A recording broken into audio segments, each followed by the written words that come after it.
Politikus Nasdem Indra Charismiaji ditahan oleh Kejaksaan Negeri Jakarta Timur. Kepala Kejaksaan Negeri Jakarta Timur Imran mengatakan, pihaknya menerima pelimpahan tahap 2 kasus yang menjerat Indra Charismiaji. Kami menerima pelimpahan tahap 2 dari Kejaksaan Tinggi DKI Jakarta, kata Imran ketika dikonfirmasi, Rabu, tanggal 27 Desember tahun 2023.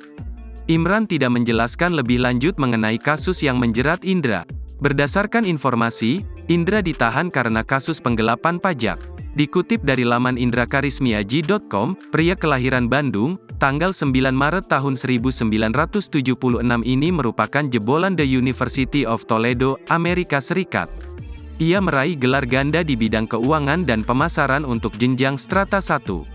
Setelah itu, Indra melanjutkan studi ke jenjang yang lebih tinggi di Dana University, Amerika Serikat. Selama di Amerika Serikat, Indra pernah bekerja di beberapa perusahaan seperti Merrill Lynch, Omnicare, dan Dana Corporation. Di sana, ia bersama keluarganya hidup mapan. Namun, hal itu tak membuatnya lupa dengan negaranya. Berbekal pengalamannya ini, Indra memutuskan kembali ke tanah air pada 2002. Setibanya di Indonesia, ia memilih berperan aktif dalam mengembangkan mutu pendidikan di Indonesia. Karirnya di Indonesia diawali dengan memperkenalkan Computer Assisted Language Learning atau CAL. Ini semacam pembelajaran bahasa dengan bantuan komputer di berbagai lembaga pendidikan.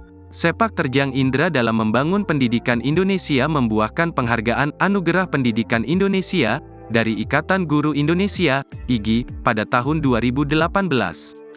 Setahun berikutnya, Indra putar haluan. Ia beralih dari korporasi yang berorientasi pada laba menjadi pimpinan sebuah organisasi nirlaba dalam bidang pendidikan, Center for Education Regulations and Development Analysis, CERDAS. Di sini, ia menjabat sebagai direktur eksekutif. Download Tribun X sekarang, menghadirkan lokal menjadi Indonesia.